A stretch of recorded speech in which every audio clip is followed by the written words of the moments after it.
Hello नमस्कार दोस्तों। आज इस वीडियो में हम एक ऐसी महान महिला का व्यक्तित्व लेकर आए हैं जो हमारे समाज की महिलाओं और बेटियों के लिए प्रेरणा बनकर आई हैं। हमारे भारत देश की ऐसी बेटी जिसका समाज कभी सोच भी नहीं सकता था कि उनके समाज का कोई राष्ट्रपति बनेगा। खुद को अपशब्द मानने वाले समाज की बेटी अब भारत की राष्ट्रपति हैं, जिनका शुभ नाम श्रीमती द्रौपदी मुर्मू। उनका जन्म 20 जून 1958 को उड़ीसा के मयूरभंज जिले के बैदापोशी गांव में एक संथाल परिवार में हुआ था, जिसे आम भाषा में आदिवासी समाज के नाम से जाना जाता है। उनके पिता का नाम बिरंच नारायण टुडू था और उनके दादा और उनके पिता दोनों ही उनके गांव के प्रधान रह चुके हैं।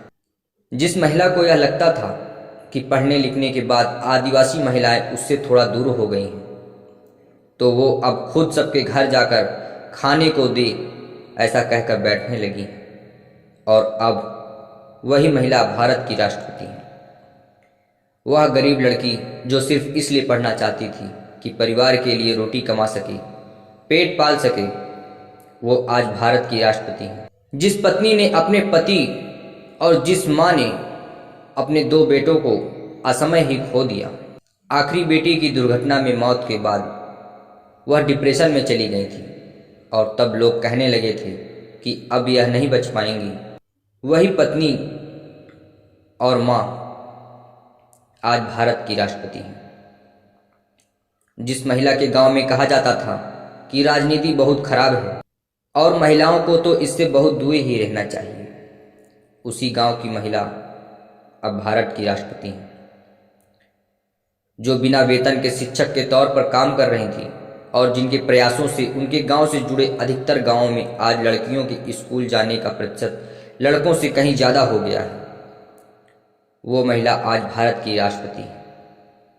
जिन्होंने अपना काउंसिल का चुनाव जीतने के बाद का जीत का इतना ईमानदार कारण बताया कि जब वो क्लास में अपना सब्जेक्ट ऐसा पढ़ाती थी कि बच्चों को उस सब्जेक्ट में किसी दूसरे से ट्यूशन लेने की ज़रूरत ही नहीं पड़ती थी और उनके 75% से अधिक नंबर आते थे। इसलिए क्षेत्र के सारे लोग और सभी अभिभावकों को उनसे बहुत लगाव था। जो मासूमियत से अपनी सबसे बड़ी सफलता इस बात को मानती हैं कि राजनीति में आने के बाद मुझे वो महिलाएं भी पहचानने लगीं जो पहले कभी नहीं पहचानती थी। आज वही महिला भारत की राष्ट्रपति है। वह महिला जो 2009 में चुनाव हारने के बाद फिर से गांव में जाकर रहने लगी और जब वापस लौटी तो अपनी आंखों को दान करने की घोषणा की।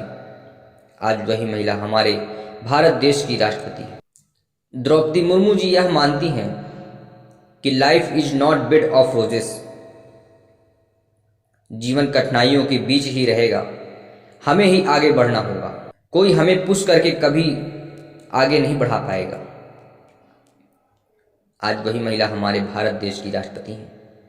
राष्ट्रपति भवन अब वास्तविकता में कनक भवन बन गया है। वो कहते हैं ना कि पंखों से नहीं हौसलों से उड़ान होती है, जो आज एक बार फिर सच साबित हुआ। भाई बहनों और हमारे प्रिय दर्शकों, द्रौपदी मुर्मू जी जो इस समय हमारे भारत देश की राष्ट्रपति और हमारे समाज में लड़कियों के लिए प्रेरणा है, उनके लिए एक लाइक और सब्सक्राइब तो जरूर कीजिएगा। धन्यवाद।